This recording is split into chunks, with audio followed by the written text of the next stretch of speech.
noite, queridos. Não sei se todos estavam aqui antes. Quem estava aí? A maioria. Quem que não estava? Foi vencido pela alma, né? Ficou dormindo. Sábado à tarde, né? Almoçou tarde, foi cestear, perdeu o horário, a gente entende. Mas foi bom hoje à tarde, né, queridos? Foi bom, né? Glória a Deus, Deus é bom. Vamos fazer uma oração, então? Preparei uma palavra aqui para compartilhar com vocês. Agradecer mais uma vez aos pastores pela oportunidade, né? Através da vida da Adriana também. Vamos orar mais uma vez. Pai, obrigado, Senhor, por mais esse tempo que o Senhor preparou, Deus. Fale conosco, Pai. O Senhor tem feito tanto. O Senhor lança a sua semente, lança a sua palavra, Senhor. Que ela possa encontrar um terreno fértil, Deus. Que ela possa frutificar nas nossas vidas e naqueles que estão ao nosso redor. Nós oramos, Pai, por um espírito de ousadia, Senhor, nesses últimos tempos. Um espírito de coragem, de ousadia, Senhor, para estabelecermos o reino de Deus dentro das nossas casas, Senhor, nas nossas vidas, que nós possamos ser testemunhas, Senhor, do Teu Evangelho, do Teu amor. Nós oramos, Pai, para que o Senhor fale conosco, continue, Espírito Santo de Deus, engrandecendo o nome do Senhor Jesus Cristo. Nós oramos assim agradecidos ao Senhor, Pai. Amém, Deus. Amém, queridos. Hoje à tarde nós conversamos um pouco, queridos, muito mais sobre como nós somos uma ferramenta para Deus, né? Como Deus conta conosco, como não há outro para usar nas nossas casas e nas nossas famílias. Mas hoje à noite essa mensagem que eu preparei é muito mais voltada para aquilo que nós temos feito. De uma ferramenta que o Senhor nos deu chamada sexualidade, muito mais daquilo que nós temos feito. E a palavra de Deus diz assim em Romanos 6: entreguem-se completamente a Deus, a fim de que sejam instrumentos de justiça. Entreguem-se, rendam-se, não lutem contra Deus. Se entreguem, não resistam, rendam-se. Essa palavra entregue-se, ela está dizendo: pare de resistir a Deus. Ele tem bons planos a vosso respeito, para que você seja um instrumento de justiça. Eu vejo nessa palavra, queridos, que todos nós acabamos nos rendendo. A palavra de Deus, ela manda que nós nos rendemos a Deus. Mas nem todo mundo se rende a Deus. Mas nós vamos nos render a alguma coisa. Nós sempre estamos prostrados. O nosso coração, ele sempre está desejoso de se prostrar, de se render para alguém. Porque nós somos feitos para adorar. Nós somos feitos para adorar a Deus. Mas nem sempre nós estamos adorando a Deus. Muitas vezes nós estamos rendidos a um problema. Outras vezes estamos rendidos a uma culpa. Estamos presos num cativeiro de amargura. Outras vezes estamos rendidos a uma imoralidade sexual, ao orgulho, às pessoas, às expectativas. Nem sempre é a Deus que nós estamos rendidos. Mas nós sempre estamos rendidos. Sempre. Por que nós nos rendemos? Por que nós nos entregamos? Para qualquer coisa, para qualquer pessoa. Porque todos nós buscamos um Salvador, queridos. Nem sempre é Jesus, mas sempre a busca é por um Salvador. Mesmo na imoralidade sexual, nós estamos buscando a salvação. Estamos buscando uma redenção, um Salvador, alguém que me salve, alguém que me resgate, alguém que me coloque nesse lugar de justiça, a fim de que sejam instrumentos de justiça. Mas o único que tem poder de nos colocar nesse lugar se chama Jesus, Jesus Cristo. Mas os ídolos, eles vêm justamente para tomar o lugar de Jesus e falar: ei, existe um atalho não precisa passar por sofrimento, não precisa passar por processo, você não precisa ser esticado, você não precisa sofrer, não precisa ser tratado. Transforme as pedras em pães logo, sabe? Existe um atalho. E nós entregamos o nosso coração para todos os deuses funcionais que dizem que vão funcionar na nossa vida como Jesus, como um Salvador. Nós entregamos o nosso coração para causas. As ideologias estão aí, mais de 10.000 ideologias brigando entre si, e todas elas dizendo a mesma coisa: eu vou trazer justiça sobre a sua causa. O que é o feminismo se não isso, queridos? Trazer justiça sobre uma dor que é legítima, sobre violência, sobre uma dor da mulher. O feminismo, assim como as outras ideologias, são ídolos que nós levantamos para trazer paz e justiça, mas sem Deus. Porque Deus, para todas essas ideologias, é só uma piada. Deus é só mais uma ideia que nós vamos desconstruir com o tempo. E elas vêm justamente para se colocar no lugar de Deus. E nós vivemos esse tempo de guerras, de ideologias, todas querendo um foco, um ponto focal na nossa cabeça. Criar uma crença na nossa cabeça.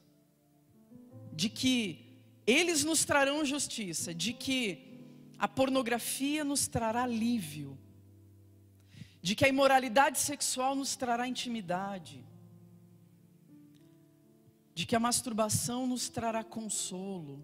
Ídolos levantados pelo nosso coração para rejeitarmos a Cristo, porque parece que eles funcionam muito mais do que Jesus. Ídolos funcionais que vão nos livrar da solidão, do nosso tédio, do hoje, da nossa carência hoje. Eu preciso de um ídolo que funcione hoje, sábado à noite, porque está todo mundo saindo com os seus namorados e eu estou aqui sozinho em casa. Um ídolo que eu levanto para funcionar hoje, para me tirar da minha carência hoje, da minha solidão, da minha rejeição, da minha insignificância. E nós rendemos o nosso coração. Entregamos o nosso coração. Então o Senhor Jesus, Ele vem e fala: ei, Mateus 11, venham a mim.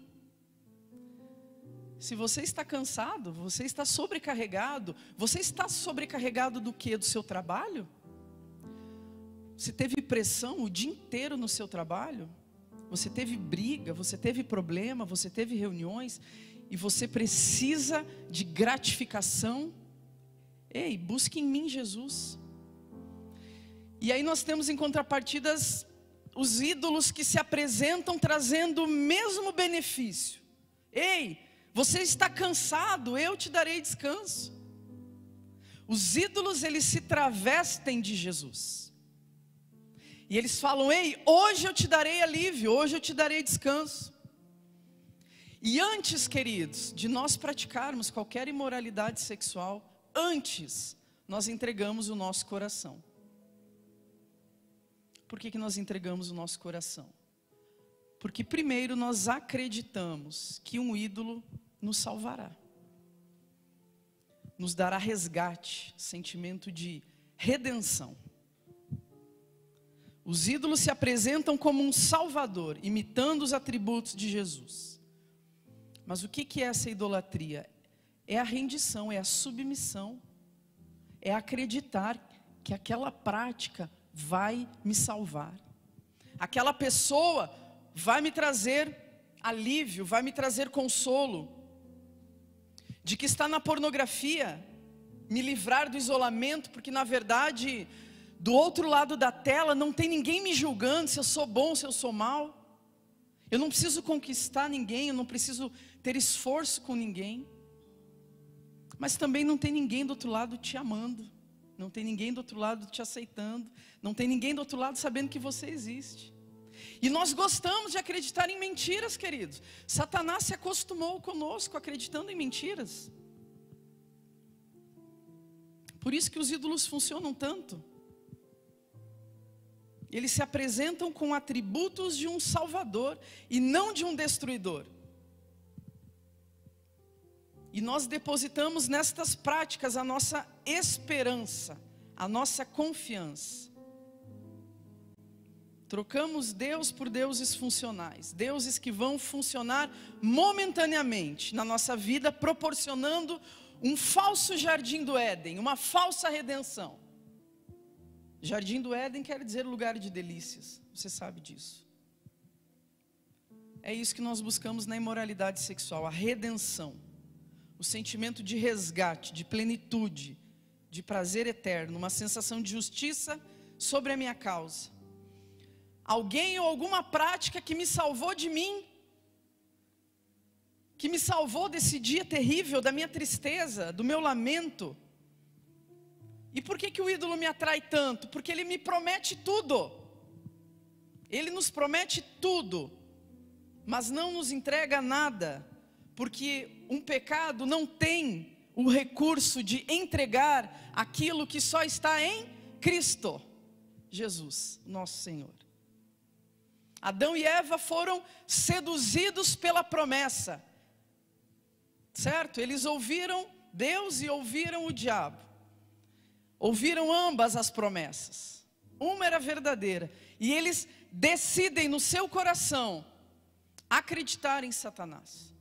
A partir do momento que eles creem em Satanás, eles entregam o seu coração. Eles entregam o seu coração. Eles foram atraídos pela promessa. Mas Juliana, eu não consigo viver em santidade.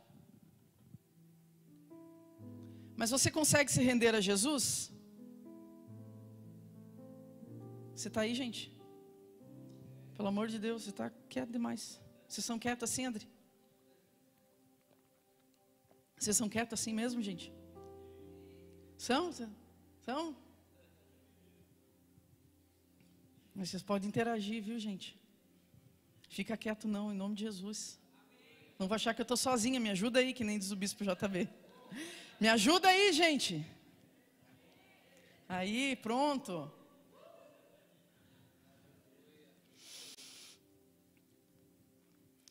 Infelizmente, querido, isso aqui não é para a gente estar tratando dentro da igreja, não.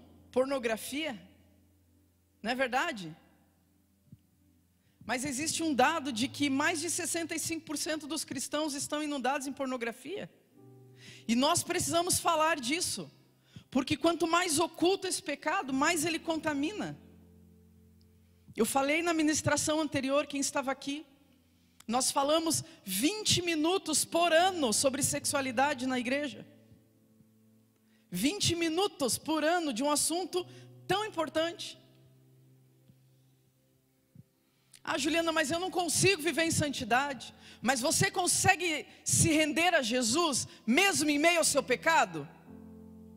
Ah, Juliana, mas eu não consigo parar de ver pornografia. Mas você consegue se render a Jesus mesmo depois de ver pornografia? Parece heresia. Ah, Juliana, mas eu não consigo. Mas você consegue se render a Jesus mesmo na sua confusão de identidade? Porque a quem você rendeu o seu coração, você vai começar a obedecer. A quem você entregar o seu coração, você começa a viver em obediência. Se hoje o seu coração está rendido a uma pornografia, é porque você tem acreditado, depositado confiança num ídolo que precisa ser removido, queridos. E Jesus precisa ser estabelecido no centro do seu coração. O nosso problema não é a pornografia, queridos, não é a masturbação, não é a homossexualidade. Eu cheguei a essa conclusão essa semana passada. O nosso problema, o problema de quem está inundado em imoralidades sexuais, eu sei porque vivi 12 anos na imoralidade, 12 anos na homossexualidade. O meu problema nunca foi a homossexualidade, o meu problema foi que eu sempre estive no centro. Nunca Jesus, sempre eu. O problema de alguém que está inundado em imoralidade sexual não é imoralidade, é porque esta pessoa está no centro da sua própria vida. E é tudo sobre mim. E é o meu prazer. E é a minha necessidade. E é a minha demanda. E é o meu querer, é o meu desejo. Não, mas Jesus, não, mas é o meu desejo. Não, mas eu não consigo. Não, mas eu não dou conta. Eu, sempre eu. Por isso que quando a gente vem para Jesus, dos comandos do Senhor Jesus é que você seja o segundo na sua própria vida. Porque você não sabe o que é melhor para você. Já não sou eu mais quem vive, é Cristo quem vive em mim. E a vida que eu vivo agora, eu vivo pela fé no Filho de Deus, aquele que morreu e se entregou por mim. Eu sou o segundo na minha própria vida. Já experimentou isso, queridos? Você vai sofrer porque dói morrer. Morrer lentamente dói. E quando você está morrendo é porque você está entronizando Jesus. E Ele começa a ser o centro da sua vida. E eu falei isso aqui antes. E você começa a entender que Ele não quer só a sua obediência, Ele quer muito mais. Porque a obediência sem o relacionamento com Ele é pesado. Vai chegar um momento que você vai falar, tá, mas eu estou obedecendo quem? Se eu não te conheço, Deus. E daqui a pouco você para de obedecer e você volta para a sua vida de pecado. E o Senhor Jesus, quando perguntado pelos fariseus, ei, nos fala qual que é o maior mandamento. E os fariseus estavam ali acostumados à obediência. Eles obedeciam todas as regras. Eles obedeciam toda a lei. E eles crentes que o Senhor Jesus falaria, sigam as regras. Mas o Senhor Jesus olha para ele e fala para eles e diz, ame ao Senhor seu Deus de todo o seu coração e ame ao seu próximo como a ti mesmo. O Senhor Jesus vem e Ele não exclui a obediência, mas Ele fala, ei, existe uma coisa que é superior à obediência e é o relacionamento com o seu Pai. Porque a obediência ela é parcial, ela faz parte de uma vida com Deus, mas ela não é o todo. Porque quando você tiver intimidade com o seu Pai, você não precisa que ninguém mais diga para você fazer isso ou fazer aquilo. Você discerne o coração do seu Pai. E você deixa de pecar porque você não quer mais desonrar o seu Pai com o seu corpo, com os seus olhos, com as suas mãos. E aí você converteu o seu coração. Ninguém precisa me mandar ser santo. Eu não quero mais desonrar o meu Pai. Eu não quero mais desonrar o meu Senhor. A sua rendição a Cristo definirá o sucesso na sua sexualidade. Porque rendição é entregar o seu coração. E para quem você entrega o seu coração, você obedece. Quem tem o seu coração hoje, queridos? Eu sei que muitos aqui lutam com a pornografia. E eu não estou aqui para trazer julgo sobre você. Porque quando Deus chama Adão de trás dos arbustos, das folhas de figueira, Ele fala, não fique envergonhado, venha para a luz para que haja restauração sobre a sua vida. Quando o Senhor traz, queridos, Ele não quer colocar vergonha sobre você, Ele quer trazer a luz. Porque todo pecado oculto, ele te governa. Todo pecado não confessado, ele está dentro de você, governando as suas escolhas, as suas emoções, a sua vida. E você acha que é um segredo só seu. Só que não é. Deus ele está te chamando para você sair de trás das folhas de figueira e falar, ei filho, vem para a luz, porque eu quero restaurar essa área da sua vida. Eu quero restaurar você. O Senhor ele nos pede a rendição para que a gente pare de lutar contra Ele. Dizer, ei Senhor, eu desisto de mim. Seja entronizado na área na sexualidade, nos meus relacionamentos. Seja entronizado na minha vida. Quando a gente se entrega, quando a gente se rende, é porque a gente confia totalmente naquela pessoa ou naquele objeto que nós nos rendemos. Se render, queridos, é entregar sua vida, seus sonhos, seu futuro. É perder o controle. Quando eu ouço de alguém falar assim no meu direct, Juliana, eu não consigo. Você perdeu o controle e entregou para um ídolo sexual. Você está dizendo, eu não consigo. é porque você já entregou o seu coração para aquele ídolo. E ele vai te pedir tudo, queridos. Todo ídolo vai pedir servidão de você. Ele não vai pedir só o seu corpo, ele vai pedir os seus recursos. Ele vai pedir a sua paz, ele vai pedir a sua saúde, ele vai pedir a sua família, ele vai pedir a sua igreja, ele vai pedir Deus.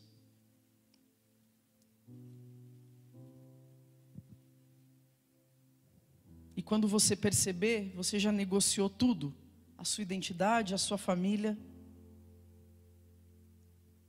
tudo para obedecer aquele ídolo, porque ele promete, mas ele não cumpre. Quando você se rende a Deus, você é totalmente preenchido por Ele, por tudo que é bom, pelo seu amor, pela sua bondade, pela sua abundância de vida.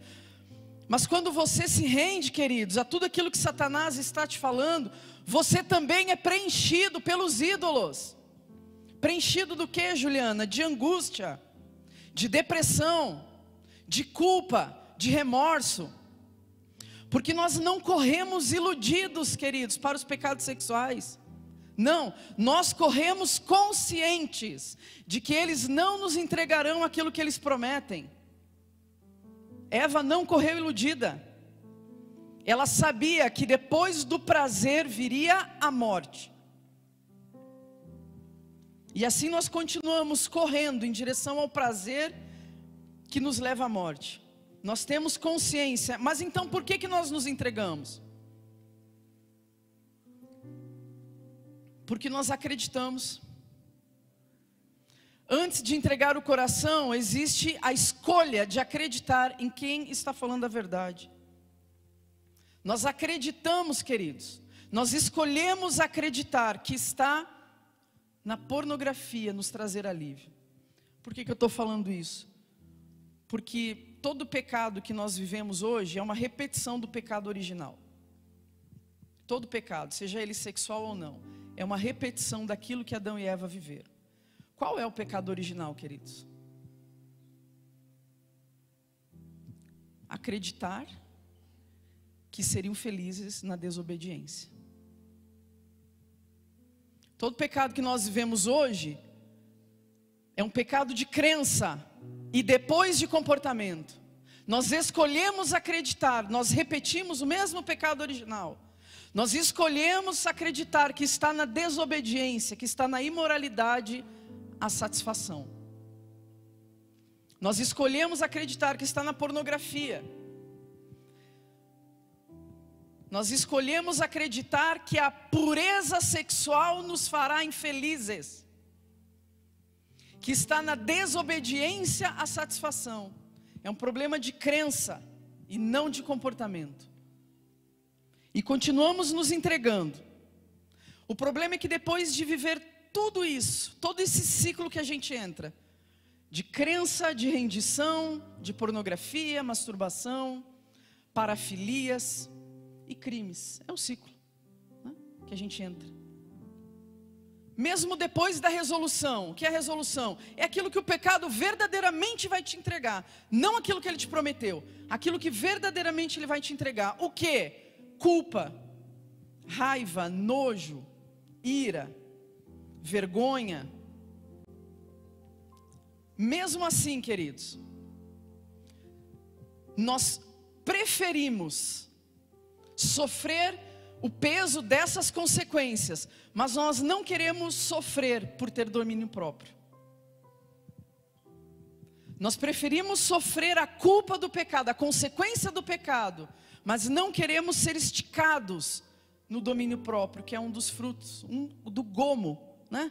Do fruto do Espírito Santo. E o domínio próprio, eu falei anteriormente aqui, queridos, não é reprimir, não é fingir que não existe desejo, não é fingir que não existe um vulcão dentro de você, não é isso. Mas é conter, é redirecionar, é dizer, ei, existe sim esse desejo aqui, mas o desejo vai para o lugar dele, secundário. E ele não governa a sua vida. Deus nos deu o desejo, queridos. Mas no Éden nós sabemos que ele se tornou cobiça, ele se tornou um desejo descontrolado. E hoje ele fica nos bastidores do seu coração falando assim: ei, vai, se joga, vai que não vai dar nada. Jesus já te perdoou, você já é perdoado. Você já aprendeu a lidar com a culpa, não aprendeu? Você já está há 10 anos fazendo isso. Vai de novo, miserável. Ninguém vai descobrir, você já tem todo o ritual, que você passa o dia inteiro tramando todas as coisas. Você já engana muito bem a sua esposa, seu pastor, seus amigos. Vai fazer a mesma coisa. A cobiça fica nos bastidores falando para você se jogar com tudo. E a gente se entrega. Porque antes a gente decidiu acreditar que está na imoralidade a nossa satisfação. E que a santidade nos fará muito infelizes.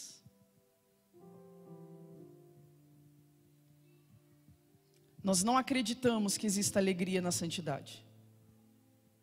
Não acreditamos que exista alegria e satisfação na pureza sexual. Nós temos um problema de crença.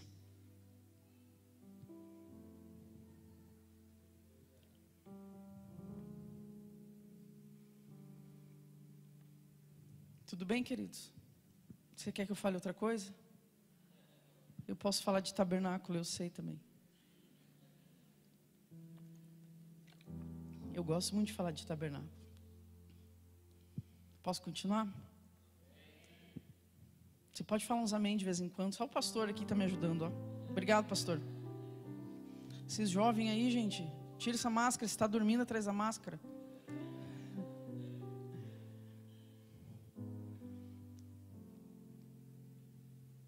Tudo bem, queridos? Vocês estão constrangidos?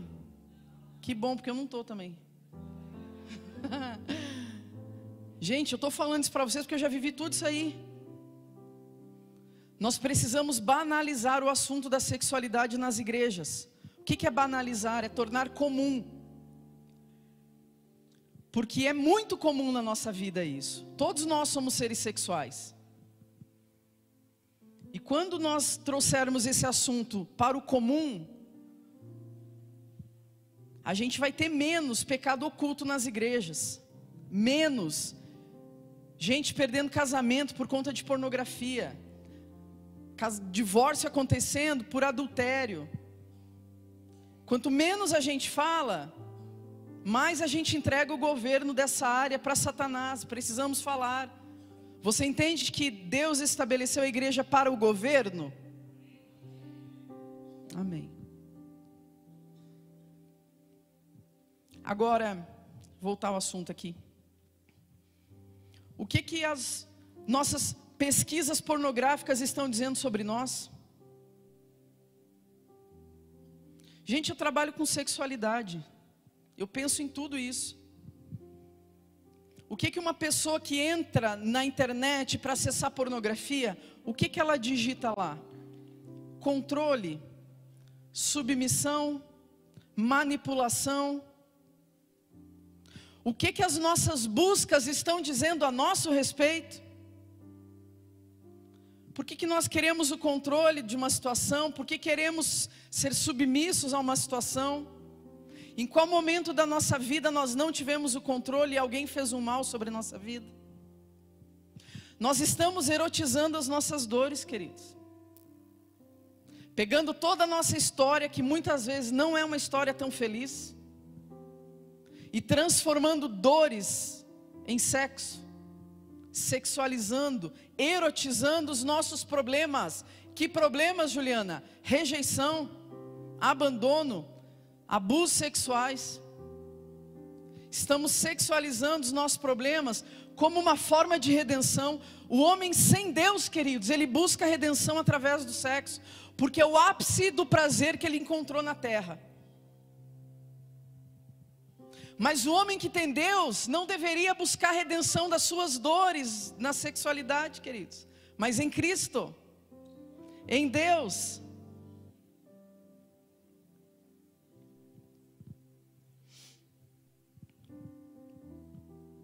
Que tipo de pessoa nós estamos nos relacionando? Está falando muito a respeito da nossa história.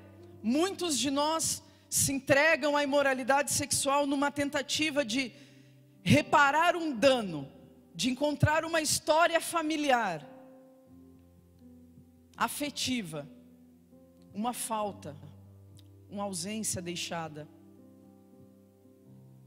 Tem um livro que eu estou lendo que se chama Coração Selvagem, que o autor ele fala que o garoto que não viveu relacionamento com o pai vai buscar a vida inteira o seu pai em outros homens.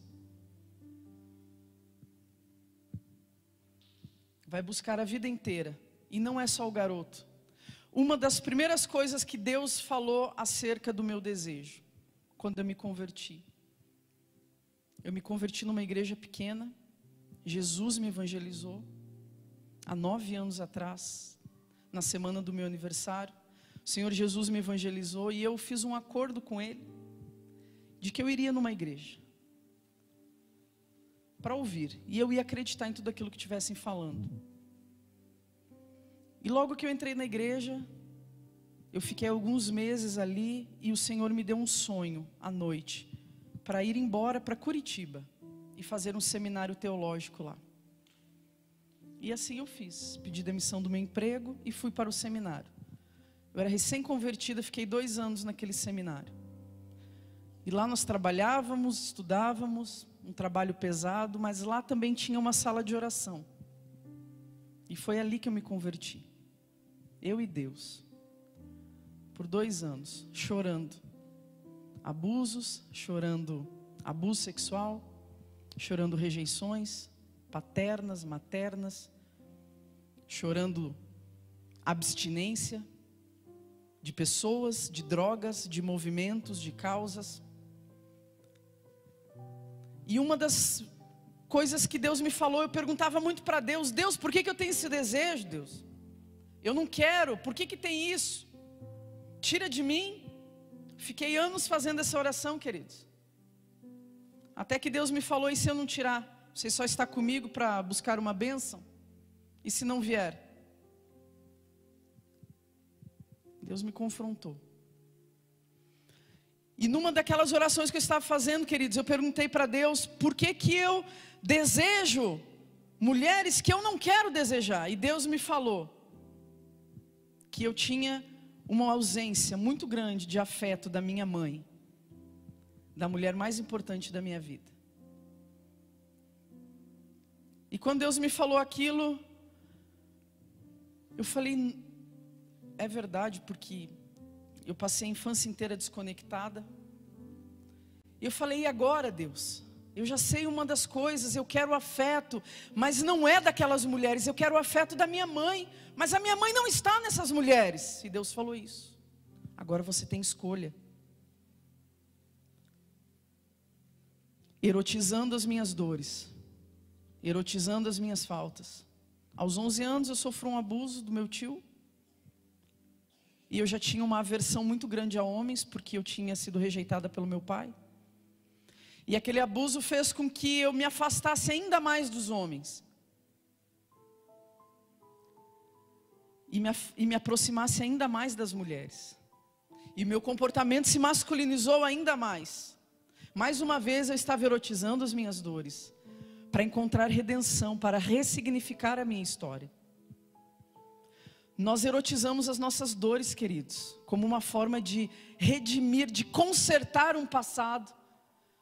E toda vez que nós erotizamos uma dor vivida, é como se nós entrássemos num loop.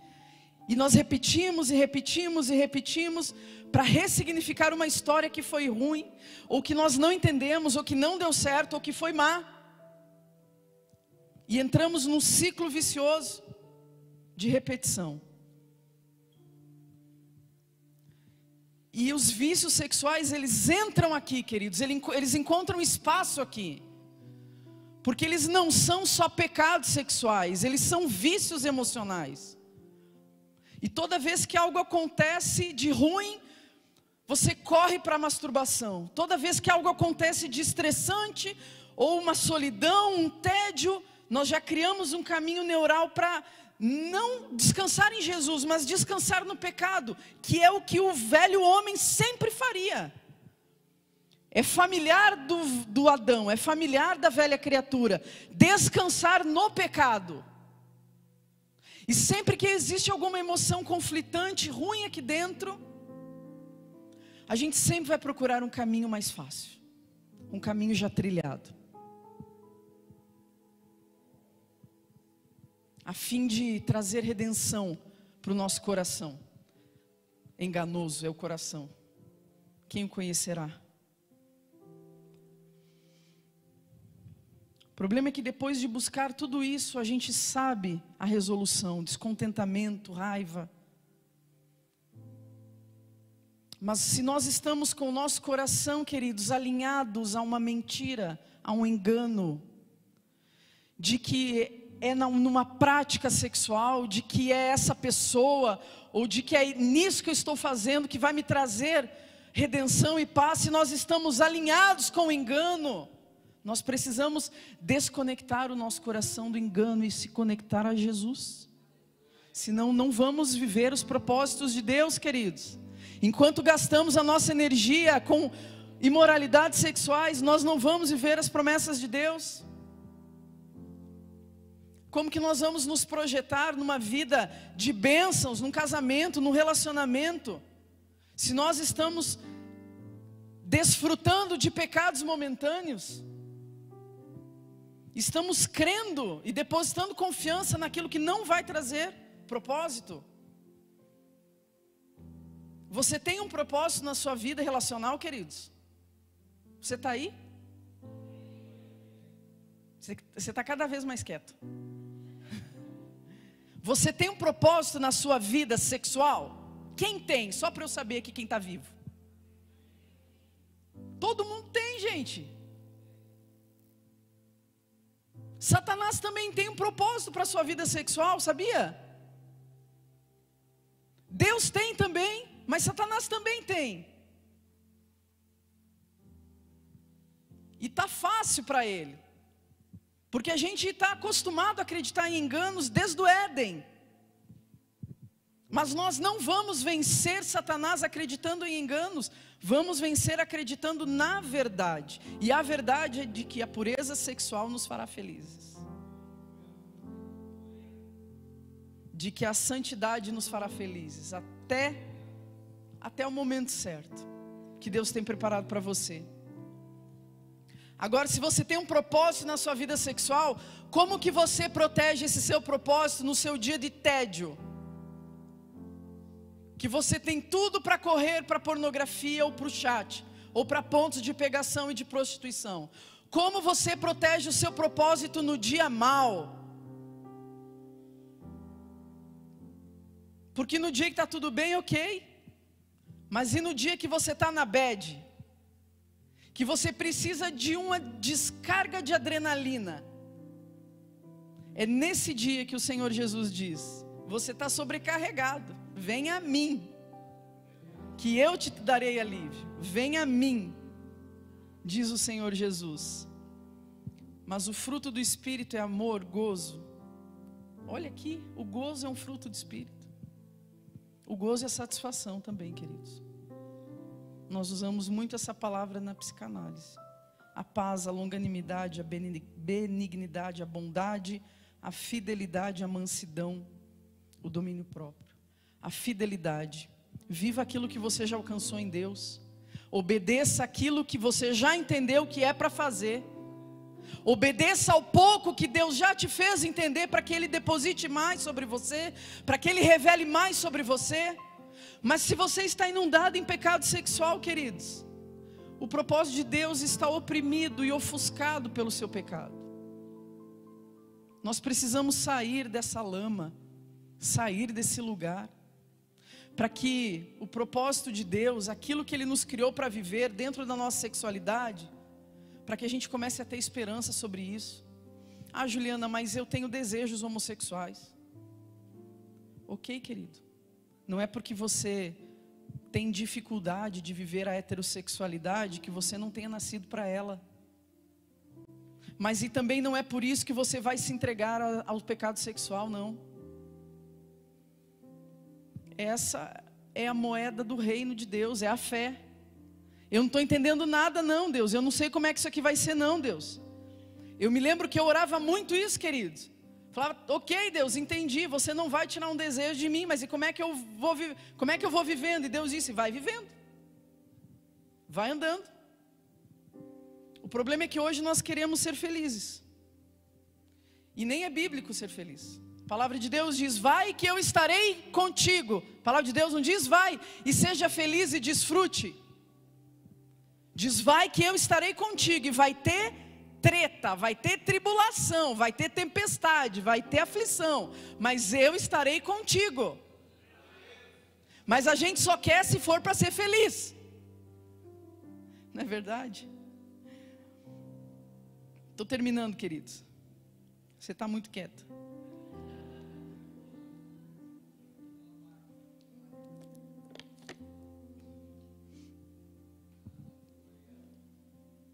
Nós vivemos numa época farta de sexo, queridos, mas nós estamos carentes de intimidade, de relações profundas, relações significativas. No Japão eles estão fazendo quiosques de abraço, R$50 um abraço. Eu acho que eu pagava. Eu tenho um amigo que viveu na homossexualidade por muitos anos. E ele identificou que ele queria muito, o desejo dele quando ele estava com outros homens não era sexo. Porque a homossexualidade ela não é sobre sexo. Ele queria muito sentir o pai dele. E ele buscava isso no corpo de outros homens, sentir que ele pertencia a um homem, mas o homem que ele queria era o pai, mas ele não tinha mais o pai. E ele se sujeitava a outros homens para sentir a mesma coisa. E quando ele entendeu isso em Deus, ele chegou para o pastor dele e falou assim, pastor, eu não quero mais pecar contra Deus, mas eu tenho a necessidade de sentir um homem, mas eu não quero mais pecar. Eu posso vir aqui uma vez por mês e ficar abraçado com o Senhor 5 minutos, como meu pai, que eu não tenho mais? E o pastor disse, claro que você pode. E todo final de culto, esse meu amigo ia lá, e ele diz que faz isso até hoje, uns 15 anos já, e abraça e fica grudado no pastor. E ele disse que sabe que é o pastor dele, e ele não o deseja sexualmente, mas afetivamente como um pai. E aquele abraço supre o desejo emocional dele, que ele estaria buscando suprir na cama com outros homens. Nós não seremos felizes no pecado, queridos, porque Deus não está abençoando aquilo que Ele não criou. Nós não seremos felizes em nenhuma imoralidade. Eu cansei de orar para Deus abençoar os meus relacionamentos homossexuais. E um dia Deus me falou, eu não abençoo aquilo que eu não criei. Eu falei, amém, Deus, podia ser mais suave, né? Mas a gente está vivendo em meio a essa crise, cheio de sexo, zero de intimidade, porque sexo e intimidade são coisas diferentes. E o pecado aparece como uma válvula de escape. E nós continuamos caindo, porque continuamos acreditando que a imoralidade é o meio de sermos felizes. Mas Deus, queridos, Ele está infinitamente mais disposto a lidar com o nosso pecado do que nós estamos dispostos a abandoná-lo. Deus não tem medo de perder para o pecado, não. Deus não tem medo de perder para a imoralidade, não. Teve uma vez que eu disse assim numa ministração, que não fui eu que abandonei a homossexualidade, foi ela que me abandonou, porque não resistiu ao poder de Jesus em mim. E não tem como mais, queridos. Você pode até amar esse pecado que você está vivendo hoje. Como amar? Protegendo. Pode estar comprometido com ele. Mesmo assim, Deus está mais disposto a superá-lo e destruí-lo do que você está disposto a abandoná-lo.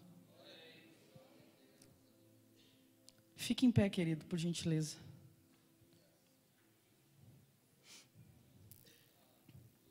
Grupo de... Não precisa subir todo mundo não, senão vai esvaziar a igreja. Pode subir só uns 2 aqui. Vocês cantam muito bem, hein, gente? Glória a Deus.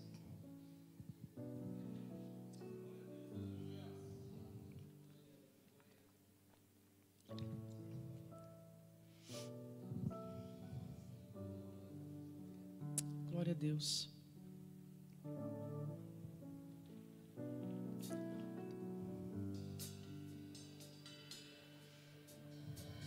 Deus concederá graça, queridos, a todos nós.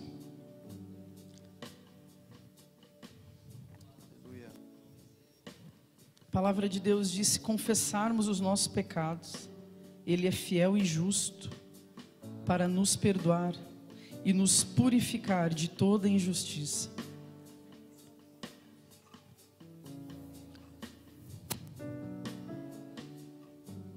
Um pecado oculto, ele controla a nossa vida, queridos. Ele nos governa e ele nos afasta dos propósitos de Deus.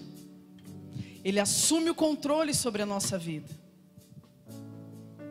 E a liberdade, ela começa justamente, queridos, em trazer para fora, em tirar do secreto, em sair de trás das folhas de figueira, sabe? Sai daí, Adão, venha para a restauração, venha para a luz, porque Deus, Ele age na luz, queridos. Quem age no oculto é Satanás, quem age nas trevas é Satanás. Deus, Ele age na luz, e o reconhecimento diante de Deus daquilo que estamos fazendo com a nossa vida, um reconhecimento diante de Deus. Deus não resiste a um coração contrito e quebrantado diante dEle, queridos. E Ele vem com a sua cura, com a sua restauração. Eu sei que muitos aqui estão em luta na sexualidade, queridos. E o Senhor quer curar as suas emoções e quer restaurar a sua vida. Quem sabe você não se conectou com essa palavra porque existe algo chamado vergonha.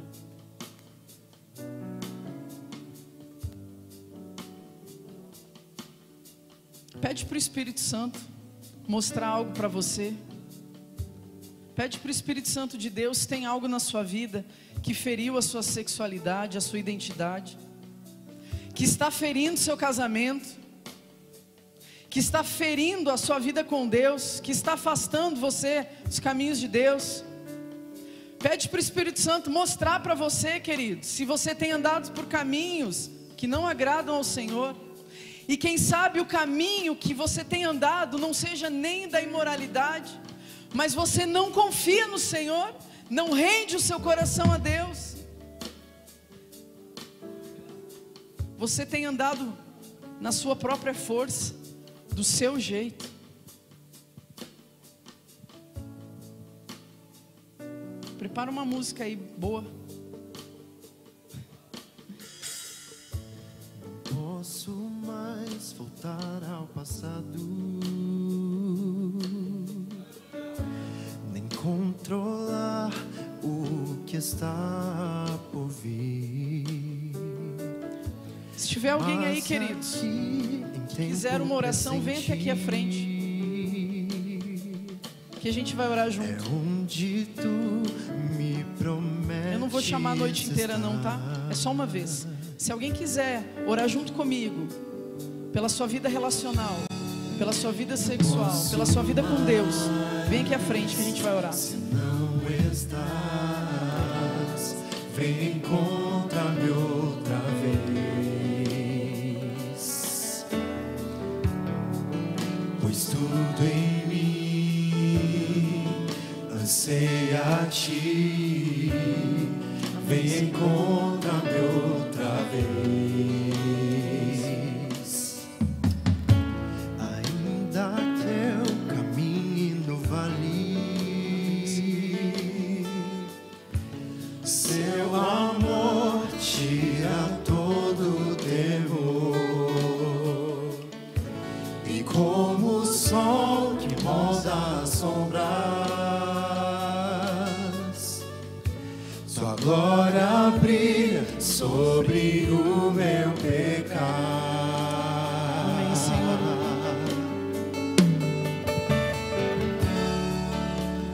Pai, perdoa-nos, Deus, pelo nosso orgulho. Perdoa-nos, Senhor, por andarmos distante de Ti. Perdoa se aquilo que nós temos feito no secreto não Te agrada, Deus. Se temos levantado ídolos nos nossos corações, se temos entregado o nosso corpo para imoralidades sexuais, Deus, perdoa-nos pela nossa luxúria, pela nossa arrogância.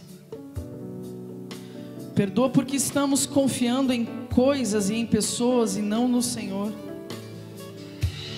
Perdoa porque temos um coração idólatra, Deus. Somos arrogantes e não nos humilhamos diante do Senhor. Perdoa-nos porque temos dura cerviz, Deus. E a Tua palavra fala em Provérbios que aquele que não quebra o seu pescoço, não se dobra, não se humilha diante do Senhor buscando conserto, ele será quebrado sem que haja restauração. Perdoa-nos, Deus, porque somos homens de dura cerviz, não nos humilhamos diante do Senhor, não reconhecemos que somos falhos, que precisamos de Ti, Deus. Transforma, converte o nosso coração, nos alcança com a Tua graça, Senhor, porque nós não merecemos, Pai. Mas o Senhor não desiste de nós. E o Senhor deu a Sua vida, a vida do Seu Filho, naquela cruz, por amor a nós, sabendo que seríamos arrogantes, que trairíamos o Senhor, que negaríamos o Senhor. E o Senhor já nos perdoava. O Senhor já nos perdoou. Obrigado, Senhor, porque nenhuma condenação há para aqueles que estão em Cristo Jesus. Obrigado, Senhor, porque nós cremos na Tua palavra, que não estamos debaixo de condenação, não estamos debaixo de julgo.